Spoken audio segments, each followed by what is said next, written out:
안녕하세요. 어머님의 말도 안 되는 합가욕으로 인해 진절머리가 나서 이혼을 결심하게 된 30대 여성입니다. 사실 처음에는 남편이라도 제 역할만 잘해주면 어떻게든 이 고비를 넘기고 잘 살아보려고 했어요. 그런데 남편은 자기 와이프 고생할 건 둘째치고 그저 어머님이 안쓰러워 어쩔 줄 모르더라고요. 그러니 어쩌겠어요. 애 끓는 모자 사이에 피 한 방울 안 섞인 제3자가 떠나줄 수밖에요. 이제 와서 이런 이야기는 해서 뭐하나 싶지만 그래도 남편 같은 인간하고 어쩌다 결혼을 해서 이혼까지 하게 된 건지 이야기하려면 상황 설명은 조금 해야 할 것 같아요. 이젠 남편이라고 부르기도 싫지만 편의상 어쩔 수 없이 남편이라 칭하겠습니다. 남편하고는 직장 생활을 하면서 알게 되었어요. 다만 같이 회사를 다닌 것은 아니고 제가 다니던 회사가 있던 건물 1층에서 카페를 운영하던 사람이었지요. 저는 어려서부터 결혼은 물론이고 연애에도 그다지 관심이 없었어요. 그래서 직장 생활을 할 때까지도 누구를 진지하게 만나본 적이 없었죠. 그런데 카페 주인이던 남편은 저에게 무척이나 적극적이었어요. 그래서 약간은 분위기에 휩쓸려서 연애를 시작했습니다. 그러다 정신을 차려보니 어느새 제가 남편과 결혼 이야기를 하고 있더라고요. 연애 당시 남편은 시부모님 명의로 된 아파트에서 혼자 살고 있었는데 결혼을 하면 저더러 그 집에서 신혼살림을 시작하자대요. 하지만 솔직히 내키는 제안은 아니었던 게 남편이 살던 아파트는 지은 지 30년도 넘은 오래된 건물이었거든요. 건물 곳곳에 금이가 있었고 가끔 수도꼭지에서 녹물이 나오기도 했고요. 그리고 세상 어떤 여자가 평생 한 번뿐일 신혼을 그런 집에서 보내고 싶어 하겠어요? 저도 마찬가지였습니다. 으리으리한 궁궐 같은 집은 아니더라도 최소한 마음 편히 쉴 수 있는 그런 집에서 신혼살림을 차리고 싶었지요. 그래서 남편더러 그 아파트 말고 우리는 우리 취향에 맞는 곳으로 가자고 했어요. 게다가 저에게는 일찍이 분양받아두었던 아파트가 있었거든요. 여담이지만 앞서 말씀드린 대로 결혼 생각이 없다 보니 또래들보다 일찍이 어떻게 하면 혼자서도 잘 살까에 대한 걱정이 많았고 그 걱정이 재테크에 대한 관심으로 이어졌습니다. 나중에 남한테 아쉬운 소리 안 하고 혼자서도 잘 살려면 적어도 혼자 먹고 살 방법은 만들어놔야겠다 싶었달까요. 그래서 또래보다 이른 나이에 아파트를 사게 되었네요. 아무튼 결혼 이야기가 나오던 당시를 기준으로 길어도 3년 안에는 입주할 수 있는 상황이었습니다. 그래서 솔직히 그 허름한 시부모님의 아파트에서 신혼을 보낼 바엔 차라리 제 아파트에 입주할 수 있을 때까지 결혼을 미루는 게 낫겠다 싶기도 하대요. 그런데 시부모님께서는 무슨 그런 이유로 결혼을 미루냐며 크게 화를 내셨습니다. 제 말대로라면 2, 3년만 살다가 나갈 집인데 그걸 못 참냐면서요. 그리고는 저더러 신혼이 뭐가 그렇게 중요하냐고 저보다 더 힘들고 어려운 상황에서도 결혼하는 사람들도 많다며 배가 불렀다고 쓴소리를 하셨지요. 그래서 결국 울며 겨자 먹기로 남편이 살던 집에서 신혼살림을 차리기로 했네요. 하지만 결혼식을 앞두고 갈등은 그게 전부가 아니었습니다. 어찌됐든 집 문제가 해결이 되었으니 이제 더 이상의 잡음은 없겠지 싶었는데 하루는 어머님께서 당신 아들이 집을 해가는데 왜 너희 친정에서는 아무런 연락이 없냐며 예단하고 혼수에 관해 생각지도 못한 이야기를 꺼내셨으니까요. 그런데 그때까지도 저는 남편과 상의한 것은 아니었지만 예단에 대해서는 깊이 생각해 본 적이 없었습니다. 솔직히 제가 집을 해가는 상황이었으니 예단까지 해야 하나 싶었거든요. 그런데 어머님께서는 예단으로 어머님과 신우가 할 명품백 2개와 골드바를 요구하시대요. 뿐만 아니라 낡았으면 어떠냐고 2, 3년만 살고 나갈 건데 하시던 분이 리모델링 얘기를 꺼내셨지요. 당신이 알아봤는데 4천만 원 정도면 새 집처럼 고칠 수 있다면서 현찰로 4천을 주면 당신이 아는 분에게 고쳐달라 하시겠다나요? 게다가 저더러 어쨌든 신혼집이니 가전도 새로 좀 바꿔오라며. 정말이지 이 모든 이야기를 듣는데 어찌나 황당하고 어이가 없었는지 몰라요. 말문이 막힌다는 게 이런 거구나 싶었죠. 그래서 제가 어머님께 따지고 보면 저희가 들어갈 신혼집은 어머님 아버님 명의로 된 집이지 남편 집은 아니지 않냐고. 그런데 저는 제 명의로 된 말 그대로 제 집을 들고 간다고. 그런데 왜 제가 예단의 혼수에 리모델링까지 해야 하냐고. 이건 말이 안 되는 것 같다고 했어요. 그리고 이런 식이면 결혼은 못한다고도 말씀드렸고요. 그리고 지금도 그때를 생각하면 사람이 어떻게 결혼 전으로 이렇게 달라질 수가 있을까 싶은데 결혼은 못한다는 제 말에 남편이 보인 반응은 뜻밖이었습니다. 사람이 순해서 어디 가서 도통 싫은 소리를 하는 걸 본 적이 없었거든요. 그런데 어머님더러 예단을 받고 싶으면 예물을 먼저 주시라고 하더니 가전제품도 다 멀쩡한데 뭐하러 새로 사냐면서 나중에 새 집으로 이사 갈 때 장만하면 된다고 짜증을 내는 거예요. 게다가 자기 명의도 아닌데 리모델링을 왜 해라 마라 하시냐며 그러면 뭐 아파트를 자기 명의로 바꿔주실 거냐고 따지더라고요. 그러자 틀린 거 하나 없던 남편의 말에 어머님도 더는 뭐라 할 말이 없으셨는지 아이고 세상에 소리만 몇 번을 되뇌이시대요. 그리고 그런 남편의 모습을 보고 있자니 한마디로 이 남자 믿고 살아도 되겠구나 싶었죠. 그래서 우여곡절 끝에 남편과 부부의 연을 맺었습니다. 하지만 어머님과의 관계는 있는 대로 나빠졌던 탓에 어머님은 계속해서 남편의 눈을 피해 저를 미워하시고 못마땅해 하시더라고요. 뭐가 됐건 간에 저랑 관련된 일이라면 전후 상황 상관없이 불만이 가득하셨고 흠잡기에 여념이 없으셨지요. 그리고 저도 사람이다 보니 그런 어머님을 만나면 기분이 상하고 감정 소모하는 게 너무 힘들었어요. 말 그대로 웃는 낯에도 침을 뱉으시는 어머님이셨으니까요. 그래서 조금씩 어머님과 만나는 횟수를 줄여갈 수밖에 없었네요. 한편 결혼한 지 2년째 되던 해에 아버님이 돌아가셨습니다. 원래도 아버님이 지병이 있으셔서 결혼을 서두른 감이 없잖아 있었는데 결국 세상을 떠나셨어요. 그리고 시부모님이 생전에 인꼬부부 같은 타입은 아니셨는데 그래도 아버님이 돌아가시니 뭐랄까 어머님이 힘들어하시는 게 눈에 보이더라고요.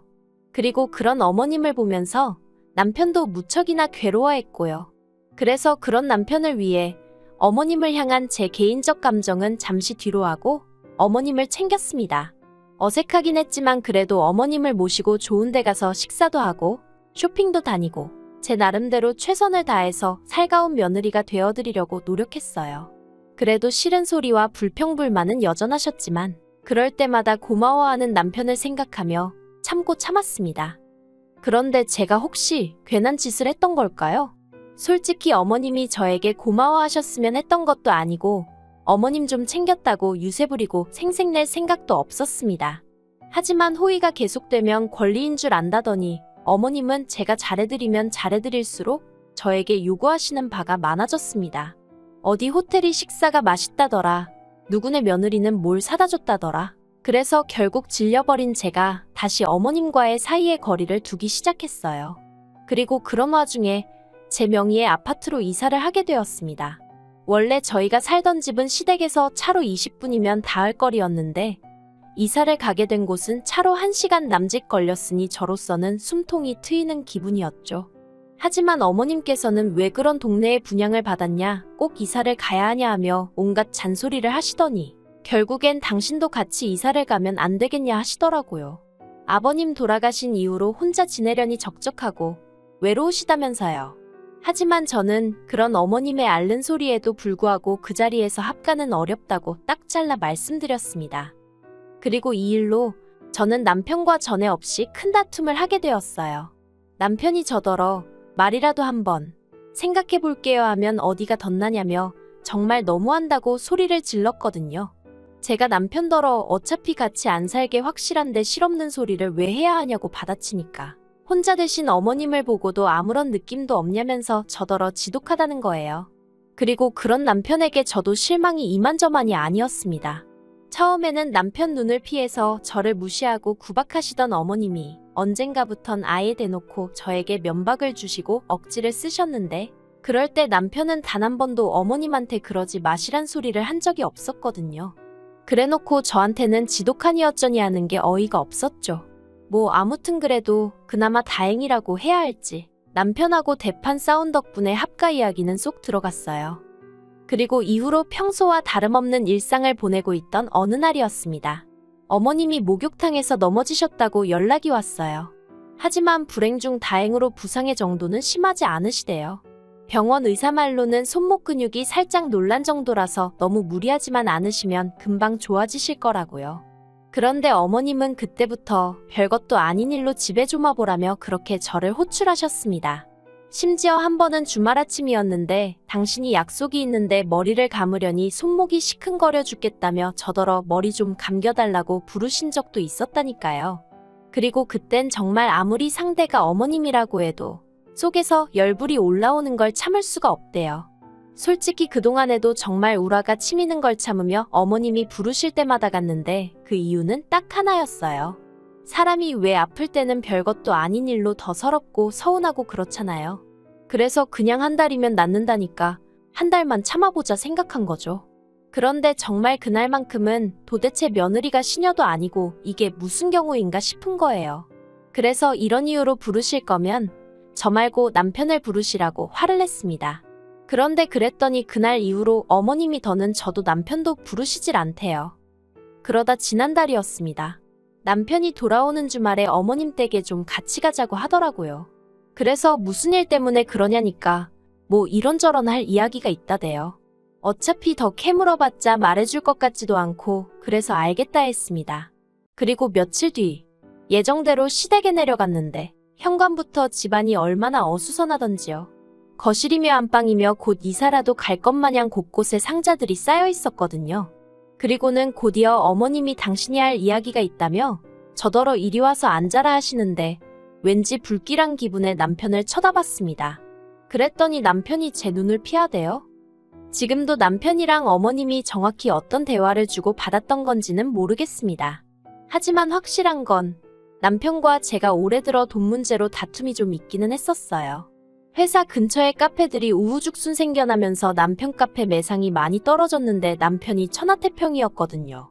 그래서 보다 못한 제가 어쩌려고 그러냐고 한마디 했더니 자기가 알아서 할 건데 왜 잔소리를 하냐면서 목소리를 높이는데 얼마나 어이가 없던지 결국 몇 번이나 큰 소리가 나고 말았습니다.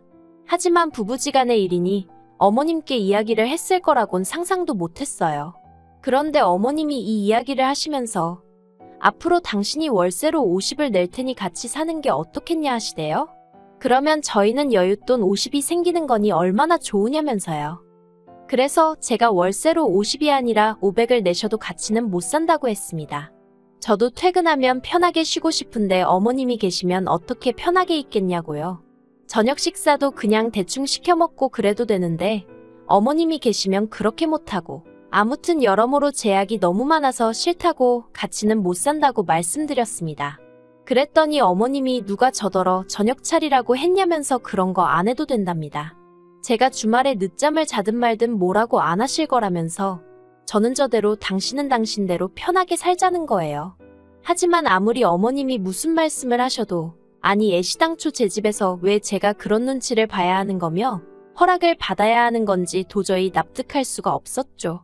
그래서 어머님께 왜 매번 이렇게 마음대로 생각하고 말씀하시냐고 어머님 이러시는 거 저 정말 힘들다고 했어요. 그랬더니 이제 어머님이 저더러 당신이 뭘 어쨌냐면서 화를 내시더니 괘씸해서 안 되겠다며 저더러 당신 집에서 살던 방세를 내놓으랍니다. 3천만 원을 당신 계좌로 지금 당장 보내라나요.